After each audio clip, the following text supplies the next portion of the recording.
ਜੇ ਤੂੰ ਮੰਨੇ ਤੇ ਦੱਸਾਂ ਇੱਕ ਗੱਲ, ਚੰਨ ਸੂਰਜ ਨੇ ਦੋਵੇਂ ਸਾਡੇ ਵੱਲ, ਪਾਰ ਲੰਘਣਾ ਹੀ ਤੇ ਨਾਲ ਸਾਡੇ ਚੱਲ, ਚੱਲ ਪਤਨ ਚ ਨਹਾ ਦੇ ਮਲ۔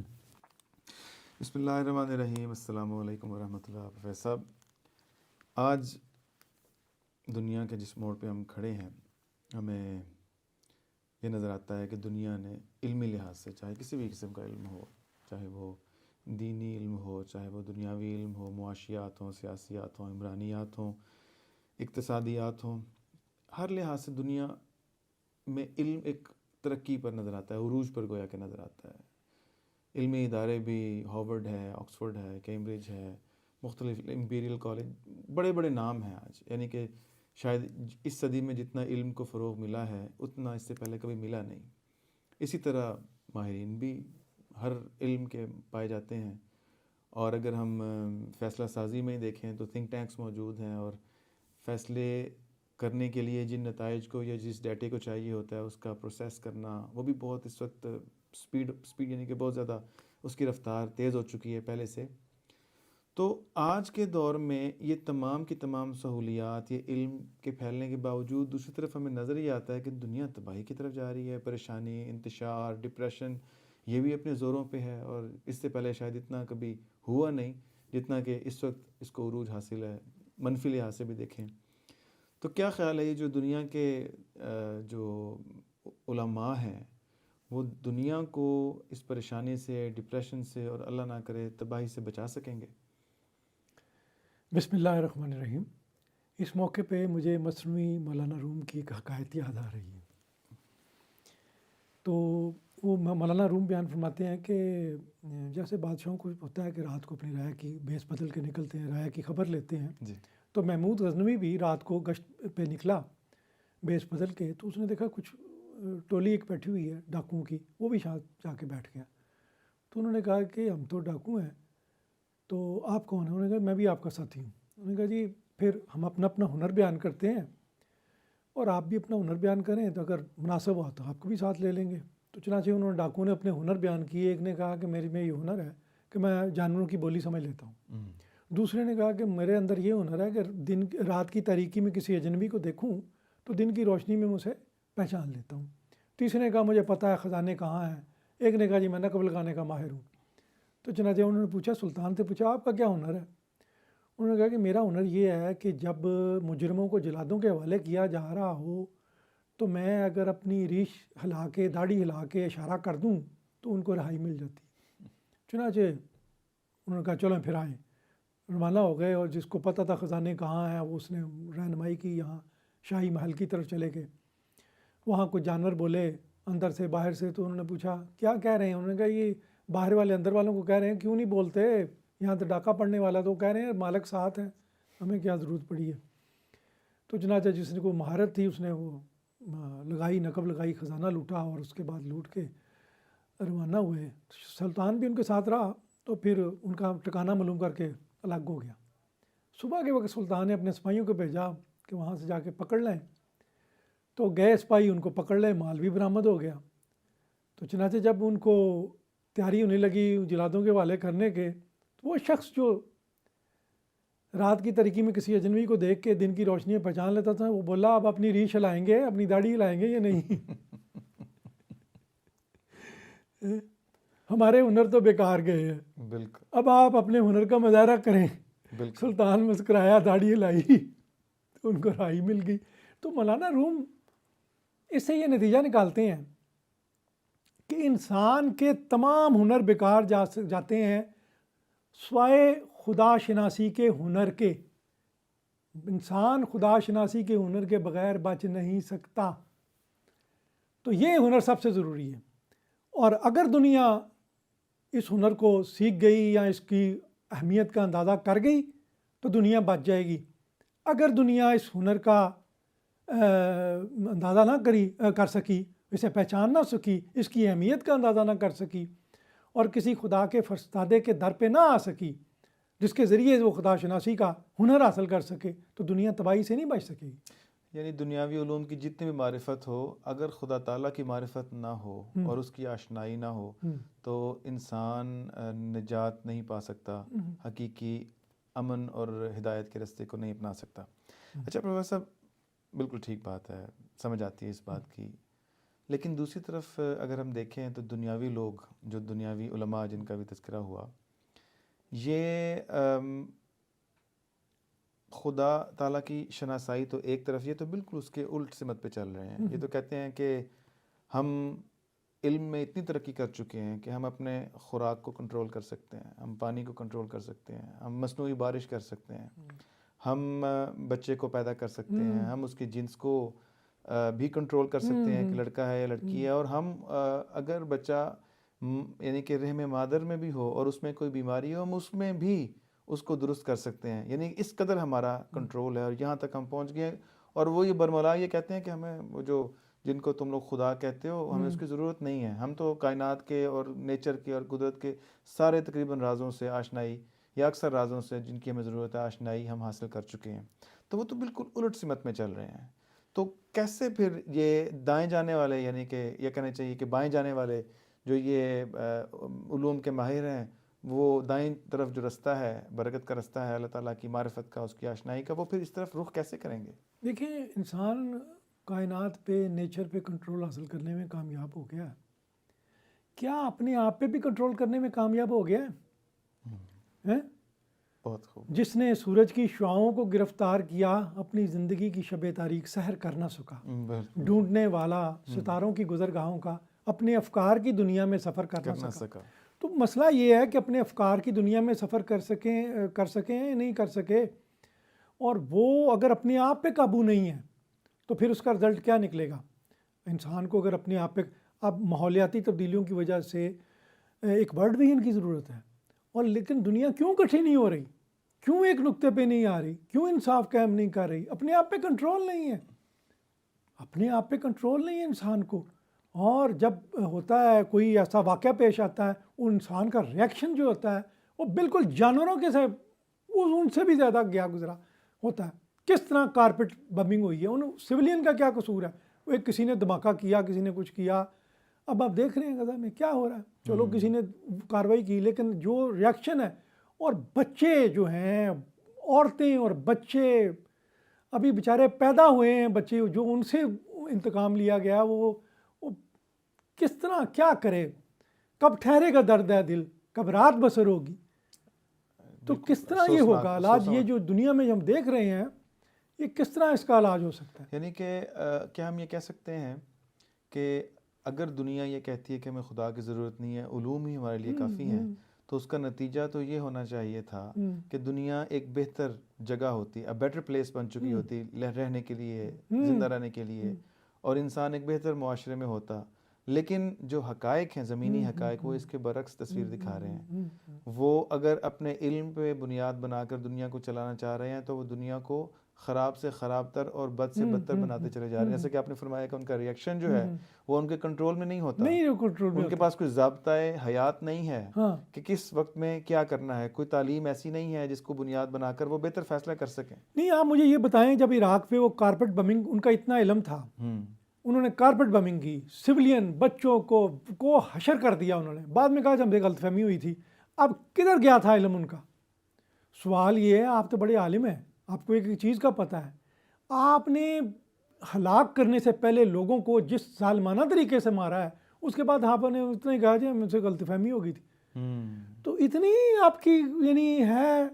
اس کا مطلب ہے کہ آپ کو یہ اس کا اندازہ نہیں تھا کہ یہ ہوا یا نہیں ہوا. آپ نے صرف ریئیکشن دیا، جانوروں کی طرح ریئیکشن دیا، انسانوں کی طرح ریئیکشن نہیں دیا کہ آدمی کوئی تحقیق کرتا ہے، کوئی بات سوچتا ہے، سوچ سمجھ کے قدم اٹھتا. اسی طرح ہر جگہ کوئی آپ کریں گے، اگلا ایسا ریئیکشن دے گا جو خوفناک ہوگا انسانیت کی. آپ ایٹمی ہتھیار پاس ہیں، اگر کوئی ایسا خدا نہ خواستہ واقعہ پیش آ گیا، کوئی یہ جنگ ہوگی، اس کا کوئی اس کے بعد تو انسانیت کی تباہی ہے. بالکل صحیح بات ہے. وہ پیشگوئیاں جو جنگوں کے بارے میں، جو عذابوں کے بارے میں موجود ہیں، وہ پوری ہو کے رہیں گی. تو پھر پروفیسر، پھر کیسے یہ دنیا پھر اس طرف جائے گی، آشنائی کی طرف، اللہ تعالیٰ کی ذات کو پہچاننے کی طرف؟ کیسے پھر وہ توجہ کرے گی، اور کیسے کرے؟ تباہی سے پہلے کس طرح ممکن ہے کہ بچت ہو جائے کسی طرح؟ دیکھیں، بات یہ ہے کہ انسان کی جو جنگیں اور لڑائی فساد ہوتا ہے، یہ اکنامک جو ہوتے ہیں کرائسس آتے ہیں، وشیس سرکل آتا ہے. اب میں بعض ہسٹورین کی میں نے پڑھا، شاید ٹائم بھی کا میں نے پڑھا ہے، اس نے کہا کہ یہ جو اکنامک وشیس سرکل ہوتا ہے اس کی جڑیں انسانی نفسیات میں ہیں، فطرت میں ہیں۔ کیوں؟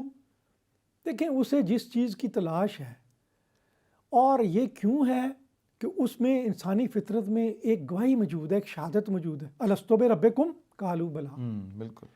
اب یہ جب تک اس کو یہ سیٹسفیکشن نہیں ملتی، اس کا حل جو ہے وہ تلاش میں رہے گا، اسے سب سہولتیں دے دیں، لیکن وہ کوئی نہ کوئی اس کو اسی بچے کی طرح جو ماں سے بچھڑا ہوا ہے، اس کا ریئیکشن جو ہے بڑا خوفناک ہوگا۔ جب بچہ جو ہے نا، جب اسے یاد آئے گی ماں، سارے کھلونے اس کے لیے بیکار ہو جائیں گے، اور وہ لہٰذا اس طرح جب تک اس کا پتہ انسان کو نہیں ملتا، اس کا خبر انسان کو نہیں۔ اس وقت جو سوشلزم کا زوال ہوا ہے، سوشلزم میں یہ تھا کہ ایک ورلڈ ویژن، دنیا کے تمام مزدور ایک تھے، یعنی امریکہ کا بھی، برطانیہ کا بھی، رشیا کا بھی، سمجھتے تھے ہم ایک ہیں۔ اور جب رشیا میں کمیونزم آ رہا تھا تو یہاں امداد بھیجی جانے لگی ان کو، کمیونزم کے خلاف رشیا کو، تو یہاں کے مزدوروں نے وہ مال جو ہے شپ پہ لوڈ کرنے سے انکار کر دیا۔ 1920 میں غالباً انہوں نے انکار کر دیا۔ تو اس کا مطلب ہے، لیکن اب وہ جب وہ ایک ورڈ جو تھا، ایک برادری بنی ہوئی تھی، وہ ختم ہو گئی ہے۔ اب کیسے وہ تعلق بنے؟ اب یہ اس ویکیوم کو کبھی تو رائٹسٹ، کبھی ہندواتما کے نام پہ، کبھی جو ہے وہ قوموں کے نام، نیشنلزم کے نام پہ، رائٹسٹ کے نام پہ، اور سپیریئر ریس کے نام پہ اس کو فل کرنے کی کوشش کی گئی ہے۔ اور اس طرح تو دنیا کو ٹکڑوں میں بانٹا جا رہا ہے، اور جب تک کوئی ایسی تھیوری، ایسا ویژن نہیں آتا جو سب کو یونائٹ کر دے، اس کے بغیر یہ ممکن نہیں ہے، صلح ممکن نہیں ہے۔ جب کوئی ورلڈ ویژن نہیں ہوا، اور جو آپ کی روح کو تسکین دے سکے، آپ کا دل گواہی دے سکے میرا پیا گھر آیا۔ اچھا، یعنی ہم جیسے آپ فرما رہے ہیں، یہ کہہ سکتے ہیں کہ جو رشیا کا جو ان کی سٹیٹس جو ختم ہوئی ہیں، کمیونزم کا جو بیسیکلی زوال آیا ہے، اس کے بعد دنیا میں جو نظریاتی توازن ہے وہ عدم توازن پیدا ہو گیا، نظریاتی توازن ختم ہو گیا، اور جو ایک پاور ہے وہ گویا کہ دندناتی پھرتی ہے، اس کا جو دل کرتا ہے وہ کرتی ہے، لیکن اس کے بالمقابل بھی دنیا کی ضرورت ہے کہ کوئی نہ کوئی توازن پیدا کرنے کے لیے کوئی نظریہ آئے، اور اس کے لیے کبھی وہ رائٹسٹ آ جاتے ہیں، کبھی وہ ہندوتوا کی آواز آ جاتی ہے، کبھی وہ جس طرح گیٹ ولڈرز ہے یہاں پہ نیدرلینڈ میں، جس کے 10 سال پہلے کہتے تھے اس کو تو ایک ووٹ نہیں ملنا، اور اب وہ واضح اکثریت لے گیا، اور بہت ساری ایسی باتیں، یعنی کہ دنیا جیسے آپ فرما رہے ہیں کہ اپنے خدا کو کسی نہ کسی طرح ڈھونڈ رہی ہے، لیکن اس کو ڈھونڈ رہی ہے۔ اب نظریے آئے ہیں، لبرل ڈیموکریسی ہے، فری اکانومی ہے، تو اس طرح کے جو ہیومن رائٹس ہیں، یہ نظریے آئے ہیں، لیکن وہ ان کے جڑ نہیں پکڑ رہے کہ تاکہ اس کی بیس بنا کے وہ اس کو مزید دنیا کو یونائٹ کر سکیں۔ اور دنیا ابھی یہی ہے کہ وہ اپنے ریشزم کے نام پہ، قومیت کے نام پہ، نسلی برتری کے نام پہ اس طرح وہ اکٹھے ہو رہے ہیں۔ ان کو پالیٹیشنوں کو بڑی پذیرائی ملتی ہے، جو کہتے ہیں ہمارا ملک بہتر ہے، ہماری نسل بہتر ہے، ان کو بڑی پذیرائی ملتی ہے۔ اچھا پروفیسر، پھر اب سوال یہ پیدا ہوتا ہے کہ یہ دنیا تو پھر خدا تعالیٰ کی ہے نا، خدا تعالیٰ نے اس دنیا کو پیدا کیا، انسان سارے برابر ہیں، جیسا کہ حضرت مسلم صاحب نے لکھا ہے کہ خدا تعالیٰ جیسا کہ مغرب کے لوگوں کا ہے ویسا کہ مشرق کے لوگوں کا بھی ہے، وہاں پہ بھی بارش ہوتی ہے، قوانین قدرت سب کے لیے برابر ہے، جو محنت کرتا ہے وہ اس کو پھر پا لیتا ہے، اس کا نتائج حاصل کر لیتا ہے۔ تو کیا خدا تعالیٰ نے انسان کے اس بارے میں کسی اپنے پیارے کے ذریعے کوئی رہنمائی بھی فرما رہی ہے؟ دیکھیں، میں کہتا ہوں بیسٹ حضرت مسیح موعود علیہ السلام نے 1908 میں پیغام صلح کتاب جو ہے تصنیف فرمائی ہے، اور میں سمجھتا ہوں کہ جو پولیٹیکل مسئلے تھے، روحانی مسئلے تو جو انہوں نے حضور علیہ السلام نے جو حل فرمایا ہے، لیکن جو پولیٹیکل مسئلے کے لیے جو گائیڈ لائن آپ نے دی ہے، وہ اگر کاش اس وقت اس کی ریئلائزیشن آپ نے فرمایا۔ اچھا آپ دیکھیں، یہ کہا یہ جاتا ہے کہ سوشلزم کے زوال کے بعد جو فالٹ لائنز ہیں وہ سویلائزیشنل ہیں۔ اب یہ جنگیں جو ہیں وہ سویلائزیشنل اور کلچرل بیس پہ ہوں گی، یہ فالٹ لائنز ہیں۔ اب وہ نہیں ہے، اب یہ ہے کہ ایک کلچر دوسرے کلچر، سویلائزیشن دوسرے کلچر کے، کلیش آف سویلائزیشن ہے۔ اب کلیش آف سویلائزیشن کے لیے حضرت مسیح موعود علیہ الصلوۃ والسلام نے جب یہ فرمایا کہ دیکھیں خدا کی ربوبیت، خدا کے اخلاق کو اگر ہم فالو کرتے ہیں کہ تمام انسانیت ایک ہے، کوئی میری سویلائزیشن زیادہ نہیں ہے، کوئی اس کی کم نہیں ہے، اللہ تعالیٰ نے ہر ایک پہ مہربانی کی ہے، ہر کوئی اللہ کی مخلوق ہے، اللہ نے کتابیں بھیجی ہیں، اللہ نے نبی بھیجے ہیں اور ہر ایک کے پاس ہے، آؤ آپ آپس میں صلح کر لیتے ہیں۔ اور ہندوؤں کو آپ نے دعوت دی، دیکھیں ہم آپ کی کتابوں کو، ویدوں کو سمجھتے ہیں خدا کا کلام ہے، آپ کے جو رشی ہیں وہ ٹھیک اللہ تعالیٰ کے نبی تھے، آپ ہمارے نبی صلی اللہ علیہ وآلہ وسلم بادشاہ ہر دو سرا، ان کو آپ مان لیں، اور ہم اس حد تک بھی جانے کے لیے تیار ہیں کہ گائے جو ہے ذبح ٹھیک ہے آپ کی دل آزاری ہوتی ہے، حلال ہے، واجب نہیں ہے، ہم آپ کی اس کے لیے دلجوئی کے لیے ہم اس کے لیے بھی تیار ہیں کہ ہم اس کو نہیں،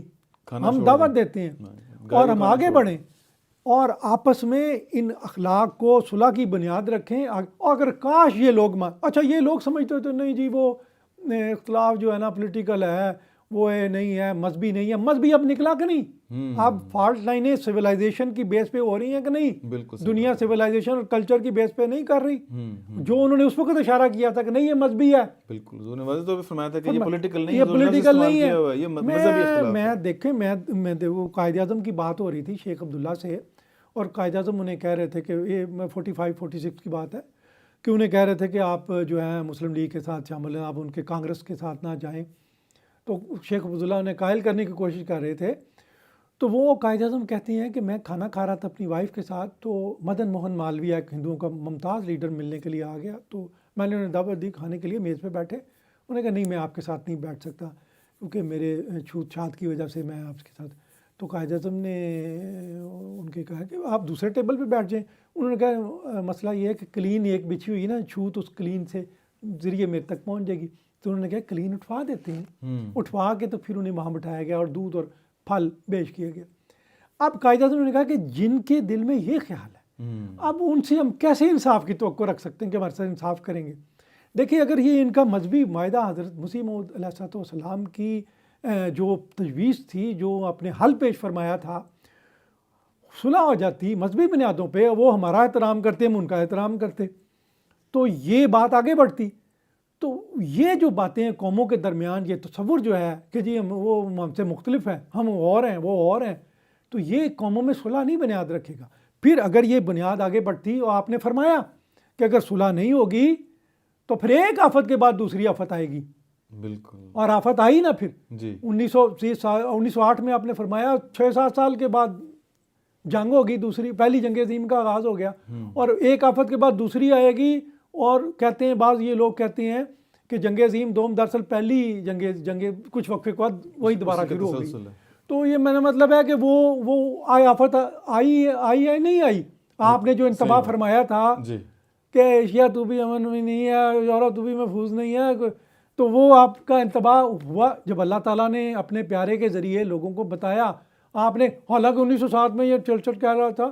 یہ جو قوموں کے درمیان جو ہے نا، تہذیبوں کے درمیان جو ترقی کا باہمی ترقی کا عمل ہے، جو یہ تو سال بہ سال اور ماہ بہ ماہ فروغ پا رہا ہے،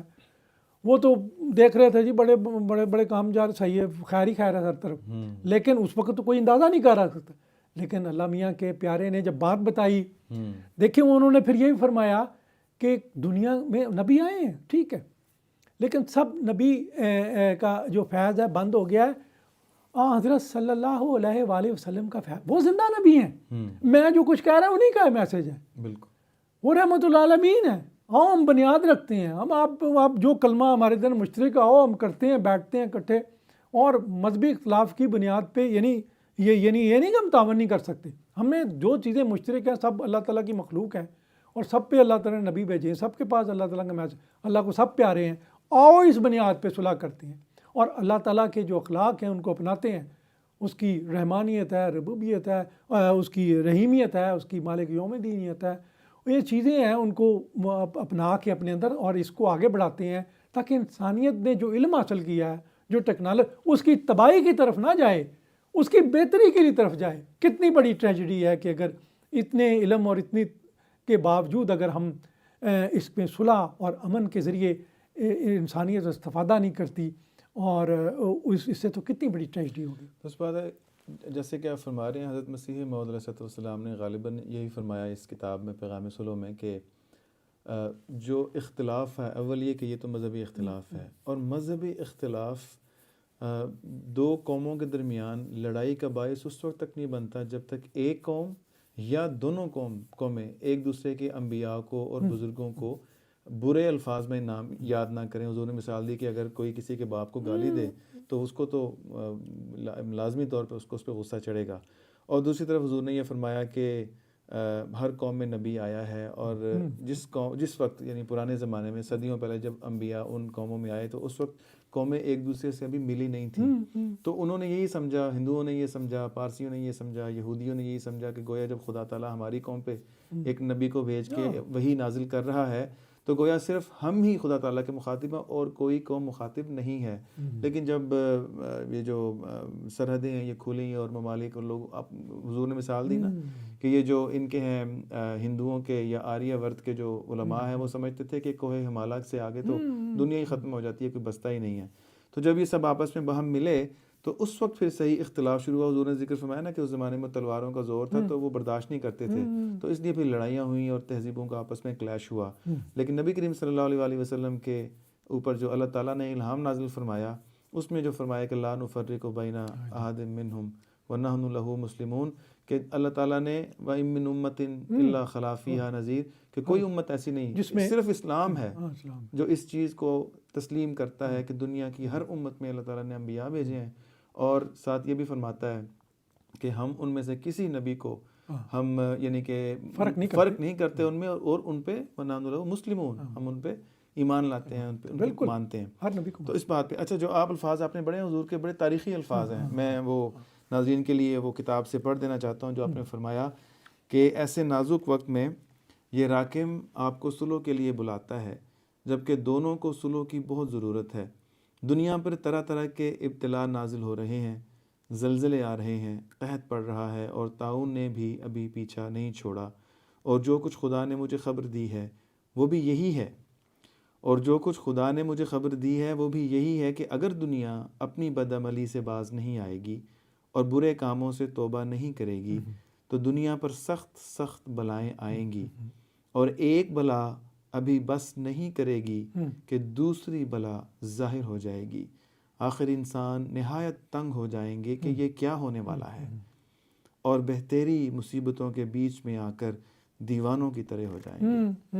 یہ بہت ہی حضور کے یہ بڑی وارننگ دینے والے. میں کہتا ہوں یہ حضور کی جو علیہ السلام کی جو بات ہے، دیکھیں ٹائنبی نے جو کہا ہے، اس نے 26 تہذیبوں کا مطالعہ کیا ہے، غور سے مطالعہ کیا. اب اس کا ڈائلاگ ہو رہا تھا ایک عقیدہ ایک جاپانی کے ساتھ، دونوں کی ایک لمبی کانفرنس ہوئی بڑے ہر مسئلے پہ. تو اس نے اس کا دباچہ خود لکھا ہے تھرڈ پرسن کے طور پہ. تو اس میں اس نے لکھا ہے کہ عقیدہ جو ہے نا بڑا اپٹمسٹک ہے. ٹائنبی کچھ مایوس سا نظر آ رہا ہے، شاید اس پہ شاید اچھا اس نے اسپینگلر کی بڑی تردید کی اپنی کتابوں میں، لیکن کہا کہ شاید اسپینگلر نے کہا نا ڈکلائن آف دا ویسٹ لکھی تھی، اس نے کہا شاید انکانشیسلی اس پہ نا اس کا اثر ہو گیا وہ جو ہے نا مایوس ہے. دیکھیں اندر سے مایوسی ہے، اور مایوسی جو فضا ہے نا جو طاری ہے پیریڈ، اور ادھر خلا بھی پیدا ہو رہا ہے وہ چیزیں. تو اس پہ اس نے یہ بھی لکھا تھا ٹائنبی نے کہ تہذیب کی کشتی تاریخ کے سمندر میں 5 یا 6 ہزار سال کا فاصلہ طے کر رہی ہے، چٹانوں کی طرف بڑھ رہی ہے. اس سے چکر سرکم نیویگیٹ کر کے نکل جانا کشتی چلانے والے کے بس میں نہیں ہے. جس بندے نے جو ہے 30 سال کی محنت کے بعد اس نے دیکھی کتاب لکھی ہے اور 26 سویلائزیشن کا، اور اس نے بتا رہا ہے جو حضرت مسیح 1960 میں بتا رہے ہیں، 1940s میں بتا رہا ہے کہ اب کشتی چلانے والے کے بس میں نہیں ہے. یہ بات جب تک ریئلائز نہیں کرتے اس سے اوپر نہیں اٹھتے. دیکھیں ہر ایک جو فطرت ہے اس میں ایک شہادت ہے نا، الستو بربکم قالوا بلا کی شہادت ہے. تو وہ اب یہ ہے کہ مجھے یہ نا وارث شاہ کا یاد آ رہا ہے. وارث شاہ کی جو کلام ہیر رانجھا ہے اس میں ایک سوال انٹلیکچوئل سوال ہے کہ روح میں ایک شہادت ہے الستو بربکم قالوا بلا، بالکل وہ یہ پوچھ رہا ہے روح کس کی امانت ہے، شریعت کی کہ طریقت کی؟ کھیڑا جو ہے وہ شریعت کی جس کے علماء ترجمان ہیں، اور طریقت کی جو علامت ہے وہ رانجھا ہے جس کا وہ کہ سرمد کا ایک طرح سے ہم کہہ سکتے ہیں کہ وہ، تو اب وہ کہہ رہا ہے کہ اس پہ قابو اورنگزیب کے دور میں سرمد کو کر دیا گیا، اور وہ اب یہ سوال اٹھا رہا ہے کہ ہم یہ روح امانت کس کی ہے؟ ویسے تو قابو پا لیا انہوں نے، ڈولی چڑھ دیاں ماریاں ہیر چیکاں مینوں لے چلے وے بابلا لے چلے، یعنی یہ مجھے میری امانت کہاں ہے؟ میرے تو جہاں تھا طریقت کے ذریعے اللہ تعالیٰ کے ساتھ جا رہا تھا، تو یہ مجھے کون لے کے جا رہے ہیں؟ تو دنیا کی ہر قوم جو ہے وہ چیخیں مار رہی ہے، ان کی روحیں کبھی وطن پرستی کے نام پہ، کبھی سویلائزیشن کے نام پہ وہ ڈولی پہ چڑھا دی گئی ہیں، اور لیکن وہ مطمئن نہیں ہے۔ جب مطمئن نہیں ہے تو کسی وقت بھی فساد ہو سکتا ہے، جب اندر سے بندہ راضی نہیں ہے، سب چیزیں اسے دے دو، تو جب وہ تسکین اسے، بچے کو سب کچھ دے دو، اس کی ماں اسے نہیں ملے گی تو وہ کیا کرے گا؟ صحیح بات۔ تو اس طرح انسان جو ہے جب تک اس کو نہیں میسر آ جاتا تو وہ جب یہ اسے مل نہیں جاتا صحیح، وہ چہرہ دیکھ نہیں لیتا، تو اس وقت تک یہ شہادت اس کی روح دے نہیں دیتی، اس وقت تک چین نہیں آئے گا۔ لیکن آپ کو جو ویژن دیا ہے آپ اس کی طرف آگے بڑھیں، اور وہ جو ویژن ہے یہ بھی ٹائنبی کا ہے کہ جب بھی کوئی تہذیب اپنے اعتقاد کھو دیتی ہے، مذہبی اقدار، وہ اس میں افتراق شروع ہو جاتا ہے، تو ایک تشدد اور افتراق شروع ہو جاتا ہے، وہ بچ نہیں سکتی اس سے، تو اس پہ ضرورت ہے۔ تو یہ جو میسج ہے، جو بیسیکلی یہ میسج حضور پاک صلی اللہ علیہ وسلم کا ہی میسج ہے صلح کا، اور ان تو کہتے ہیں کہ تم تو ان کے بتوں کو ہی برا نہ کہو، آپ کے خدا کو، سچے خدا کو گالی نہ دو۔ بالکل بالکل، یعنی کہ آپس میں اختلاف والے معاملات پہ لڑائی کی طرف، وہ اللہ تعالیٰ نے حساب لینا ہے کسی مذہبی اختلاف کے موقع حساب اللہ تعالیٰ نے آخرت میں لینا ہے، یہاں حساب ہوتا ہے شرارت کا، بالکل، اور اس کا حساب ہوتا ہے۔ تو وہ اسے چھوڑ کے پھر دیکھیں فرسٹ ورلڈ وار کے بعد 1924 میں جب یہاں لیگ آف نیشن بن رہی تھی، تو امام جماعت احمدیہ حضرت مسلم یہ تشریف لائے ہیں ادھر، تو وہ جب آئے ہیں تو انہوں نے ان سے ایتھکس کمیٹی کا سیکرٹری جو تھا، رین تھا نام اس کا، انہوں نے ملا، انہوں نے پوچھا کہ آپ کوئی رہنمائی، انہوں نے کہا دیکھیں جب تک اسلام کے جو عدل و انصاف پہ مبنی اصول ہیں کہ ایک قوم کرتی ہے، سب مل کے اس پہ دباؤ ڈالیں، اور جب وہ مان جائے تو اس پہ غیر ضروری دباؤ نہ ڈالیں، جیسے آپ نے فرسٹ ورلڈ وار ہوئی ہے اس کے بعد جرمنی پہ ڈالا، اس کا ریئیکشن آیا، بالکل سیکنڈ ہو گئی، تو جب انہوں نے وہ وارن کر دیا تھا بچا نہیں سکیں گے دوسری ورڈ ہوا، اب جو وارننگ ہے وہ موجود ہے، ہوگا،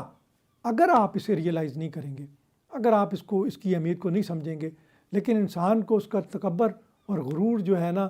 وہ تباہ کرتا ہے، وہ جو ہے، لیکن وہ جب تک اسے پھر بڑا ایک جھٹکا لگتا ہے اس کے نتیجے میں پھر انسان کو ریئلائزیشن ہوتی ہے۔ اچھا، حضرت مسیح موعود علیہ السلام نے پیغام صلح میں جس کا کتاب کا ذکر ہو رہا ہے جلد نمبر 23 میں ہے، اور یہ غالباً حضور کی وفات کے بعد 21 جون کو پنجاب یونیورسٹی ہال جو لاہور میں ہے عجائب گھر کے ساتھ، وہاں پہ یہ پڑھا گیا تھا، خواجہ کمال الدین صاحب نے اس کو پڑھ کے سنایا تھا، اور کافی لوگ موجود تھے، صبح 7 بجے کا غالباً ٹائم تھا جو دیا گیا تھا۔ اچھا، اس کتاب میں حضور نے تو ہندوؤں کا ذکر فرمایا، اور یہاں پر جو ہم ذکر کر رہے ہیں وہ تو دنیا میں باہمی امن کے حساب سے، تو کیا جو حضور نے جو بیان کی تھی وہ صرف ہندو اور مسلمانوں کے اتحاد کے لیے تھی، یا اس کو ہم جنرلائز بھی کر سکتے ہیں ان شرائط کو؟ دیکھیں مجھے اس وقت مجدد اعظم کے مصنف جو ہیں ان کی بات یاد آ رہی ہے، ڈاکٹر بشارت احمد صاحب کی۔ وہ کہتے ہیں کہ میں یہ جب لیکچر سیالکوٹ ہوا ہے نا، تو وہ حضور نے ادھر میں کرسچن ہوں، تو ایک ہندو نے، وکیل تھا شاید کوئی، تو انہوں نے کہا کہ ڈاکٹر صاحب عجیب بات ہے، حضرت مرزا صاحب نے تو فرمایا کہ میں دعویٰ کیا کہ میں کرسچن ہوں، میں مہدی ہوں، میں مسیح ہوں، یہ قومیں اگر مان لیتی، یعنی مسلمانوں کو کہا میں مہدی ہوں، عیسائیوں کا کہا میں مسیح ہوں، ہندوؤں کا میں کرسچن ہوں، اگر یہ مان لیتی تو دنیا میں صلح نہ ہو جاتی۔ بہت خوب، سارے ان کو مان لیتے ہیں جی، بالکل۔ تو بس انہوں نے پوچھا کہ چلیں وہ تو ہندوؤں نے نہیں مانا، عیسائیوں نے، مسلمانوں کو کیا ہوا تھا؟ کہتے ہیں بدقسمتی۔ اچھا بہرحال یہ دیکھیں انہوں نے جو پیام صلح میں سمجھتا ہوں وہ بحیثیت مسیح بھی، بحیثیت کرشن بھی اور بحیثیت مہدی بھی، آخر یہ آگے بڑھا ہے اور سب قوموں کو دعوت، یہ کام اس کو آگے چلنا چاہیے۔ دیکھیں میں آپ کو بتاتا ہوں سٹی اسٹیٹس جو ہیں ان کا زوال کیوں ہوا ہے۔ دیکھیں اس کے اندر دیکھو چھوٹی مقدونیہ، چھوٹی سی ریاست ہو، دنیا میں فاتح بن گیا۔ پھر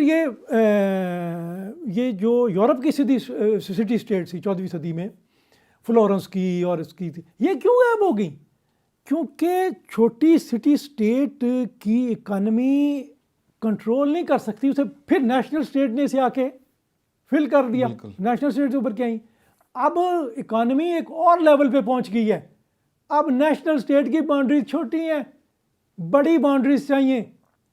تقریباً سب کانٹیننٹ لیول کی باؤنڈریز چاہیے، بالکل، تب اکانومی جو ہے نا گرو کرے گی۔ بالکل، ورنہ یہ تو نہیں کہ وہ ادھر کھڑے ہیں تو نہ وہ پاسپورٹ چیک کر رہے ہیں تو یہ کر رہے ہیں وہ کر رہے ہیں۔ چائنا کی اکانومی بڑھنے کی ایک وجہ یہ بھی وجہ کو بڑا بہت بڑا، بہت بڑا امریکہ کی بھی یہ بڑا۔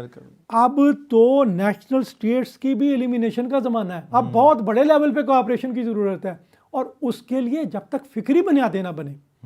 اب آپ آپس میں سمجھتے نہیں کہ ساری قومیں برابر ہیں، جیسے حضرت مسیح موعود علیہ السلام نے فرمایا کہ دیکھیں کسی قوم کو یہ نہیں برتری نہیں کسی قوم، وہی حضور پاک صلی اللہ علیہ وسلم کا میسج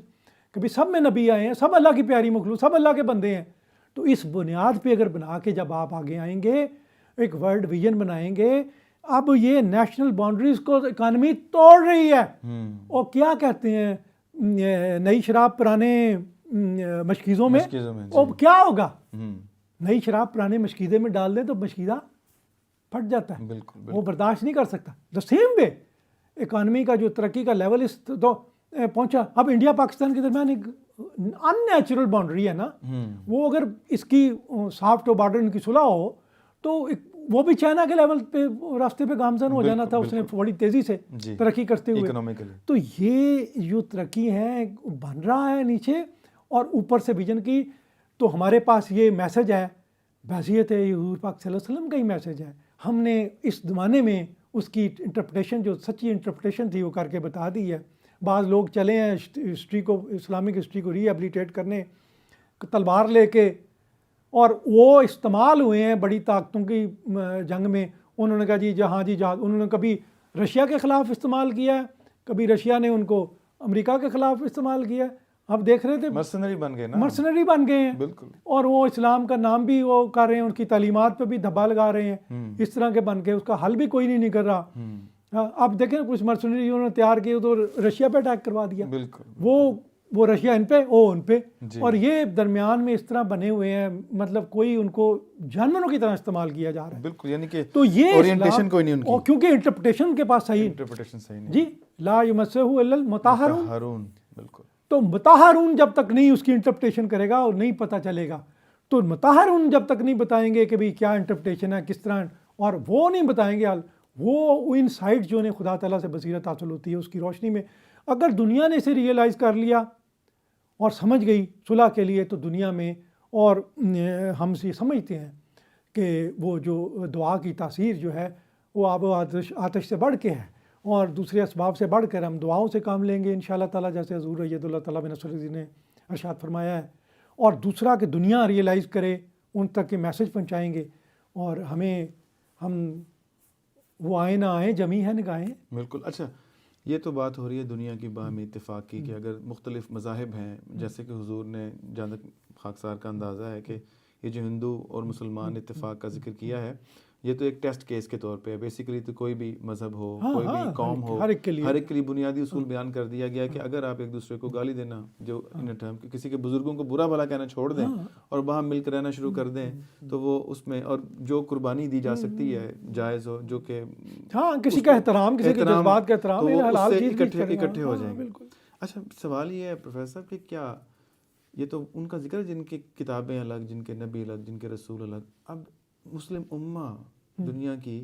دوسری بڑی اکثریت ہے انسانوں میں، تو کیا مسلم امہ کے باہمی اتفاق کے لیے بھی ہمیں اسی جو چھوٹی سی کتاب ہے چند صفحوں کی، اس میں کوئی سبق ملتا ہے؟ اب ان کا تو رسول بھی ہے، دیکھیں جب دوسرے مذاہب کے درمیان، دوسری تہذیبوں کے درمیان تعاون ہو سکتا ہے، تو آپس میں ہم کیوں تعاون نہیں کر سکتے؟ حضرت مسیح موعود علیہ السلام نے فرمایا تھا کہ اگر آپ دیکھیں کہ میری چیز جو ہے شریعت کے آپ مخالف پائیں، قرآن کے مخالف پائیں، آپ اسے پھینک دیں.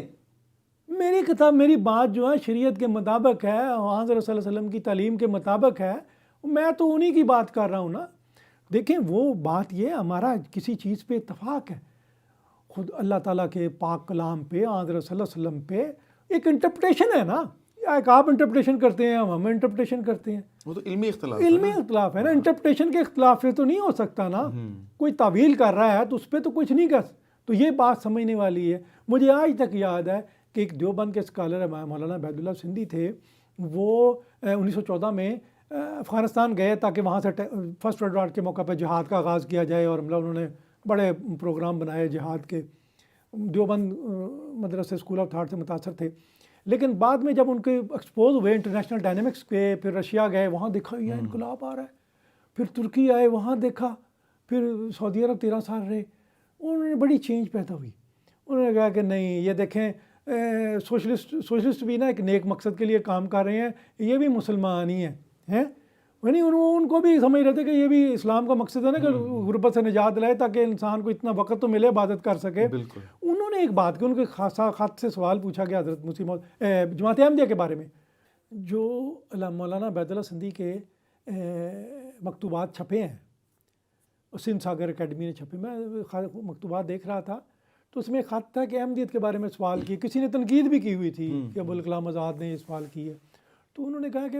یہ جی انگریزوں کے ساتھ، انہوں نے کہا کہ دیکھیں میں سوچتا ہوں کہ رشیا کے ساتھ مل کے جدوجہد بہتر ہو سکتی اسلام کی مقاصد حق میں. اگر کوئی جماعت سمجھتی ہے کہ انگریزوں کے ساتھ کوآپریشن کے ذریعے مقاصد حاصل ہو سکتے ہیں تو اسے اجازت ہونی چاہیے. سب لوگ ایک مقصد کی خاطر جدوجہد کر رہے ہیں، یعنی اسلام کی خاطر. پتہ نہیں اللہ میاں کس کے طریقے سے کامیابی عطا فرماتا ہے. ان کا اتنا ویژن تھا. یہ کہ جب ان کا ایکسپوجر ہوا